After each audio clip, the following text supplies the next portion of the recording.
महाराष्ट्र विधानसभा निवडणूक ही मोठी चुरशीची होणार आणि या महाराष्ट्र विधानसभेत येऊ घातलेल्या विधानसभा निवडणूक ही अभूतपूर्व असणार आहे। जे राजकारण गेल्या 5 वर्षामध्ये महाराष्ट्रामध्ये झालं ते महाराष्ट्राच्या मैदानावर खेळलं गेलं, त्यानं पूर्वीचे सारेच डाव मोडून काढले आहेत। आता नवे डाव पडलेले आहेत। ते नवे डाव कसे पूर्णत्वाला जातील याची पूर्वकल्पना कोणीही देऊ शकणार नाही। ते फक्त 23 नोव्हेंबरलाच आपल्याला समजू शकेल। महाराष्ट्र स्पष्ट निर्णय देईल की पुन्हा एकदा महाराष्ट्रामध्ये अस्थिर सरकार येईल की स्थिर सरकार येईल, ही त्यानंतरच आपल्याला समजेल। पण तो निर्णय कसा येवो, पण एक निश्चित आहे की काही नेत्यांसाठी ही कारकिर्दीमधली निवडणूक ही त्यांच्यासाठी पणाला लागली आहे। त्यांच्यासाठी ही सर्वस्वाची लढाई आहे। काहींसाठी ती केवळ अजून एक निवडणूक अशी न राहता ती वैयक्तिक सुद्धा झाली आहे।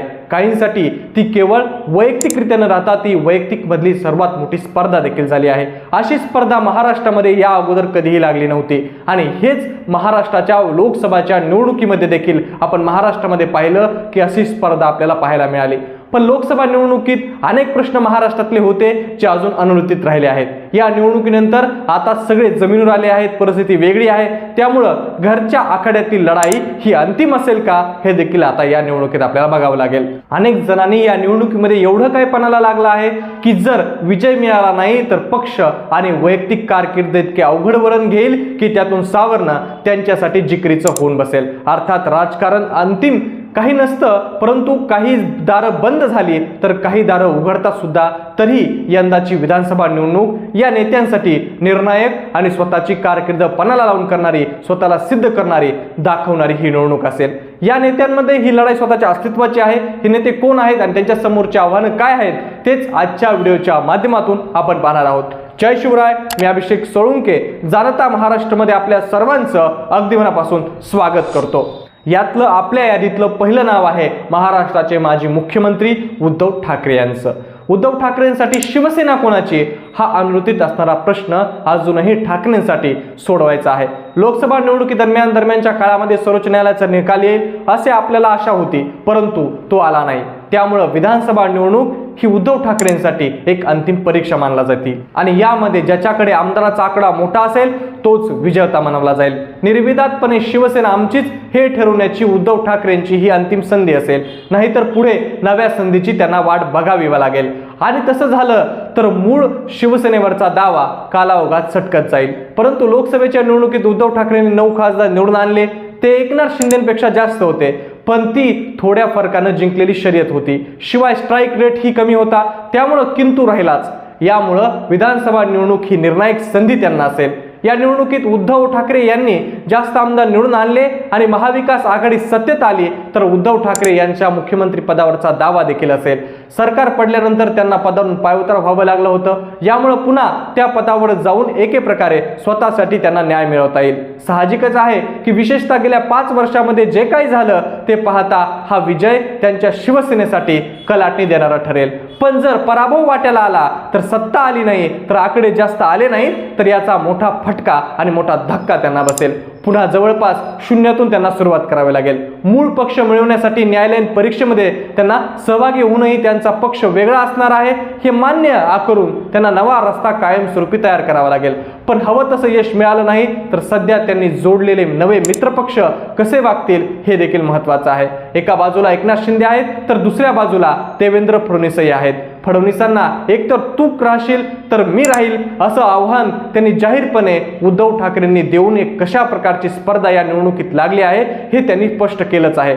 उद्धव ठाकरेंसोबत यांच्यासोबत आदित्य ठाकरे यांच्या देखील कारकिर्दीला निर्णायक वळण देऊ शकणारी ही निवडणूक आहे। शिवसेनेची धुरा आदित्य ठाकरे यांच्याकडे सोपवली जाऊ शकते असं दसरा मेळाव्यातून त्यांनी आपल्या भाषणात स्पष्ट झालंच होतं। शिवाय सेनेच्या सर्वाधिक सभा घेऊन आदित्य ठाकरे हेच मुख्य प्रचारक असणार आहेत हे देखील आता स्पष्ट आहे। त्यामुळे या निकालाचा त्यांच्यावर दीर्घकालीन परिणाम होऊ शकतो। यानंतरचं आपल्या यादीतलं दुसरं नाव आहे महाराष्ट्राचे मुख्यमंत्री एकनाथ शिंदे यांचं। उद्धव ठाकरे यांच्यापेक्षा एकनाथ शिंदेसाठी ही लढाई अधिक जिकरीची असणार आहे, कारण अपयश आलं तरी उद्धव ठाकरे आणि आदित्य ठाकरे यांच्याकडे ठाकरे नावाची लेगसी आहे आणि ती एकनाथ शिंदे यांच्याकडे नाही। ही लेगसी महाराष्ट्राच्या राजकारणात महत्त्वाची आहे, पण एकनाथ शिंदेंना अद्याप ती लेगसी तयार करता आली नाही। त्यामुळे अपयश धनी जर होणं असेल तर उद्धव ठाकरे यांच्यापेक्षा एकनाथ शिंदेंना ही निवडणूक जड असेल, कारण की एकनाथ शिंदेंनी 2.5 वर्षापूर्वी मांडलेल्या डावाला परवडणारं त्यांचं हे या निवडणुकीतले आकडे नसतील. त्यांचे जर आकडे कमी आले तर निकालानंतर घडू शकणाऱ्या राजकारणात किंग किंवा किंगमेकर म्हणून त्यांचं महत्त्व राखण्यासाठी आवश्यक ते आकडे आणि आमदार निवडून आणणं त्यांना मिळवावेच लागतील आणि ते आमदार निवडून आणावेच लागतील असं आव्हान एकनाथ शिंदे यांच्या समोर आहे. लोकसभेच्या निवडणुकीत किंचित का होईना अधिक असलेल्या स्ट्राईक रेट शिंदेच्या पथ्यावर पडणार आहे. त्यांच्या बंडानंतर वातावरण बघता त्यांनी निवडून आणलेले 7 खासदार हे अनेकांसाठी भुवया उंच करणारे यश त्यांचं होतं. शिंदे त्याच यशाची पुनरावृत्ती करू पाहतील. शिंदे या निवडणुकीत 2 लढाया लढत आहेत. एक उद्धव ठाकरेंसोबतच्या शिवसेनेवरच्या दाव्यावरची आणि अधिक आमदार त्यांनी निवडून आणले तर शिवसेनेवरचा त्यांचा दावा सिद्ध होईल. पण जर त्यात अपयश आलं तर हाती आलेला पक्ष हातून सुटेल. शिवाय बहुतांश पक्ष संघटना अद्याप ठाकरेंकडेच आहेत. अपयश जर आलं तर सोबतचे सहकारी देखील वेगळा विचार करू शकतील. त्यामुळं स्वतःचं राजकारण टिकवण्यासाठी एकनाथ शिंदे यांना अधिक आमदार निवडून आणणं आणि लोकसभेपेक्षा अधिक स्ट्राईक रेट राखणं हे एकनाथ शिंदे यांच्या समोरचं आव्हान असणार आहे. शिंदेची दुसरी लढाई आहे ही सत्तेत राहण्यासाठी भाजप सोबत असणं गरजेचं आहे.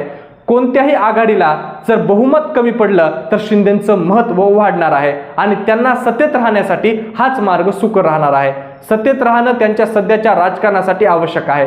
भाजपच्या गरजेत आमदार असतील तर शिंदेंना पुन्हा एकदा नेतृत्वाची संधी मिळू शकते. पण अशी परिस्थिती जर स्थिती नसेल तर शिंदेचं महत्त्व कमी होईल. शिवाय भाजपनं अजित पवार अथवा राज ठाकरे यांच्यासारखे मित्र जवळ करून शिंदेचं महत्त्व कमी करण्याचे देखील प्रयत्न केले आहेत. म्हणूनच या निवडणुकीत जास्तीत जास्त आमदार निवडून आणणं हे एकनाथ शिंदे यांच्या समोरचं आव्हान असणार आहे. यानंतरचं आपल्या यादीतलं तिसरं नाव आहे उपमुख्यमंत्री देवेंद्र फडणवीस यांचं. लोकसभा निवडणूक झाली आणि भाजपचं महाराष्ट्रामध्ये झालेलं पानिपत हे सगळं देवेंद्र फडणवीस यांच्या सुमार कामगिरीची सगळी जबाबदारी यावर स्वतःवर घेतली आणि त्यांनी सरकारमधून बाहेर पडून पक्ष संघटनेसाठी काम करण्याची जबाबदारी आणि मनीषा ही जाहीरपणे केली. परंतु अर्थात पक्षानं त्यांच्या हाती सध्या महाराष्ट्राची सगळे सूत्र दिलेले आहेत. त्यामुळे अपयश धुवून काढून भाजपला पुन्हा सिंगल लार्जेस्ट पार्टी बनवून आपल्यावरचा ठपका दूर करून पुन्हा एकदा महाराष्ट्रामध्ये भाजप सर्वोच्च नेते म्हणून सिद्ध करण्याची देवेंद्र फडणवीस यांच्यावर निर्णायक जबाबदारी आहे. ही जबाबदारी पार पाडली आणि नाही पार पाडली तरीही त्यांच्या राजकीय कारकिर्दीला निर्णायक वळण मिळू शकतं. यश मिळालं तर साहजिकच मुख्यमंत्रीपद त्यांना पुन्हा त्यांच्याकडे येऊ शकतं. सर्वाधिक आमदार असूनही गेल्या 5 वर्षामध्ये हे पद त्यांच्यापासून हुलकावणी देत आहे. पण अपयश आलं तर राज्याच्या राजकारणापासून दूर होऊन राष्ट्रीय राजकारणात जाण्याच्या त्यांच्या चर्चा देखील प्रत्यक्षात येऊ शकतात. तसेही या चर्चा वारंवार घडताना दिसतात. पण यानंतर देवेंद्र फडणवीस यांना अनेक पातळीवर लढावं लागत आहे. सगळ्यात महत्त्वाचं म्हणजे भाजपनं गेल्या 5 वर्षामध्ये जे राजकारण राज्यामध्ये खेळलं ते मतदारांना पटवून देण्याची जबाबदारी देवेंद्र फडणवीस यांच्यावर आहे. दुसरीकडे एकनाथ शिंदे यांची सत्तेत मित्र म्हणून असलेली शिवसेना त्यांचं वैयक्तिक आव्हान बनू पाहते आहे. उद्धव ठाकरे आणि देवेंद्र फडणवीस यांचं द्वंद्व वैयक्तिक पातळी चालू आहे असं चित्र दिसत आहे. परंतु शिवाय मनोज जरांगे यांनी देखील मराठा आरक्षणाच्या आंदोलनादरम्यान फडणवीसांवर वैयक्तिक दोषारोप केले आहेत. हे सगळं सुरू असताना पक्षांतर्गत, युती अंतर्गत, विरोधी पक्षातले आणि राजकारणाबाहेरचे अशा सगळ्या विरोधकांना देवेंद्र फडणवीस यांना उत्तर देणारी ही निवडणूक आहे. त्यामुळे देवेंद्र फडणवीसांसाठी ही आजवरची सगळ्यात निर्णायक आणि अवघड आणि चुरशीची अशी ही निवडणूक असेल असं देखील विश्लेषक सांगतात. यानंतरच्या आपल्या यादीतली नावं आहेत ते शरद पवार आणि अजित पवार यांची. जर या निवडणुकीमध्ये स्पर्धेत टिकून राहण्याचं यश अजित पवारांच्या वाट्याला आलं नाही तर त्यांच्या हातून सगळं सुटण्याची शक्यता नाकारता येत नाही. त्यांनी त्यांच्या कुटुंबापासून पक्षांपर्यंत सगळंच पुन्हा एकदा निवडणुकीच्या साठी पणाला लावून बाजूला झाले आहेत. एका बाजूला लोकसभेतलं अपयश आणि कारण त्यांचा एकच फक्त खासदार निवडून आला होता. त्यासोबत पत्नी सुनेत्रा महाजन यांना देखील बारामती लोकसभा मतदारसंघात पराभव पत्करावा लागला. त्यामुळे या निवडणुकीत जर अजित पवारांना आपल्या आमदारांचं सन्मानकारक आकडा आणता येऊ शकला नाही तर भाजपच्या लेखी त्यांचं महत्त्व उरणार नाही. त्यामुळे पुढे राजकारण अवघड होईल. शिवाय राष्ट्रवादीवरचा त्यांचा दावाही मातीमोल ठरेल. अजित पवारांसाठी ही निवडणूक अधिक निर्णायक आणि इतरांपेक्षा वेगळी आहे कारण प्रत्यक्ष त्यांचा सख्या पुतण्या युगेंद्र पवार हा त्यांना बारामतीमधून आव्हान देत आहे. म्हणजे जसं आव्हान त्यांनी त्यांच्या काकांना दिलं तसंच आव्हान आता काका म्हणून अजित पवारांसमोर उभा आहे. यात कुटुंबासमोरचा अजून एक संघर्ष या निवडणुकीत अजित पवारांसमोर मांडून ठेवला आहे.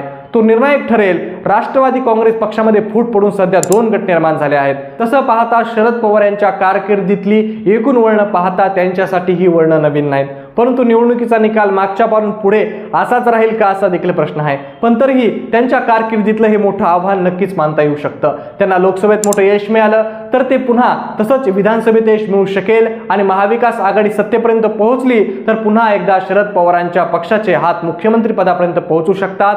तेव्हा ते काय निर्णय घेतील हे पाहणं देखील महत्त्वाचं असेल। लोकसभा निवडणुकीदरम्यान त्यांनी केलेलं एक विधान फार महत्त्वाचं ठरलं होतं, ते म्हणजे लहान पक्ष काँग्रेसमध्ये राष्ट्रीय पक्षामध्ये विलीन होण्यासंदर्भात त्यांनी विधान केलं।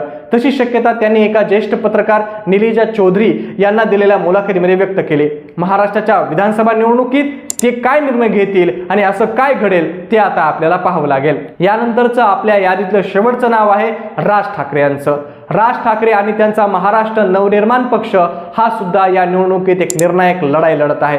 गेल्या काही निवडणुकांमधल्या सतत अपयशानंतर पुन्हा एकदा तो यशाची चव चाखू इच्छितो आहे।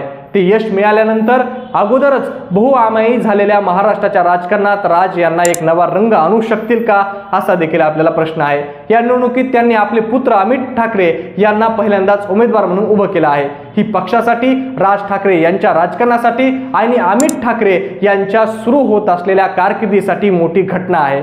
त्यांनी त्यात यश मिळवावंच त्यांना लागेल, सोबत आमदारांचा दुष्काळही त्यांना संपवावा लागेल। अजून एक अपयश अधिक अडथळे निर्माण करू शकतील, पण यापेक्षाही ही निवडणूक राज ठाकरे यांच्या राजकीय कारकिर्दीला एक महत्त्वाचं वळण आणू पाहते आहे, ते म्हणजे भाजप सोबतची त्यांची मैत्री। राज ठाकरे हे जरी महायुतीत सामील झाले नसले तरीही ते भाजपच्या जवळ गेले आहेत। आमच्याच मदतीनं भाजपचा मुख्यमंत्री होईल असं भाकीतही त्यांनी आपल्या जाहीर सभेत केलं आहे। त्यामुळं या निवडणुकीनंतर ही निर्णायक मैत्री प्रत्यक्षात येते का यावर मनसे आणि राज ठाकरे यांचा पुढचा राजकीय प्रवास अवलंबून आहे। ही आपल्या यादीतली 5 नाव होती की ज्यांची ही निवडणूक अस्तित्वाची आहे, ज्यांच्यासाठी या निवडणुकीमध्ये यश मिळवणं गरजेचं आहे। या निवडणुकीमध्ये त्यांनी जर निर्णायक असं यश दाखवलं नाही तर त्यांची राजकारणाची कारकीर्द ही पणाला लागली आहे। आपल्याला याबद्दल काय वाटतं ते कमेंट करून नक्की सांगा आणि अशाच प्रकारच्या नवनवीन व्हिडिओसाठी आपल्या जनता महाराष्ट्र या YouTube चॅनलला नक्की सबस्क्राइब करा। धन्यवाद।